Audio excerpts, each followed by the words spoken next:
c'est le goût, mais j'avoue.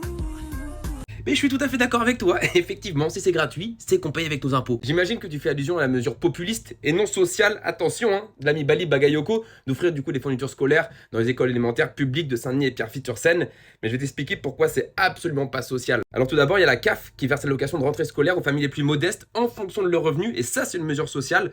Pour un enfant de 6 à 10 ans, je crois qu'on est autour de 426 euros. Et ça, c'est une mesure sociale de cibler les familles qui en ont vraiment besoin. Et de l'autre côté, c'est de l'argent public qui est dépensé, l'argent public, il vient des impôts. Et là, il y a quelque chose qui va pas, c'est qu'une famille modeste qui a normalement l'allocation de rentrée scolaire, elle paye pas les fournitures scolaires. A contrario, une famille aisée, qui est en mesure de payer les fournitures scolaires pour ses enfants, devrait la payer. Mais avec cette mesure universelle de Bali Bagayoko, plus personne ne paye, et qui paye, c'est le contribuable. Parce que quand la mairie dit « vous ne paierez pas au magasin », ça veut dire « vous paierez autrement ». Et vous paierez comment? Par vos impôts. Donc une mesure sociale, si vous voulez donner une aide supplémentaire en plus de l'allocation de rentrée scolaire donnée par l'État, ça aurait été de cibler les familles vraiment modestes, pas de faire quelque chose comme ça, à la louche qui fait beau sur une affiche politique. Mais bon, ça permet de faire un peu de bruit et de faire passer pour le Père Noël avant l'heure, mais à la fin on sait très bien qui paye. C'est toi, habitant de Saint-Denis et de Pierrefitte-sur-Seine.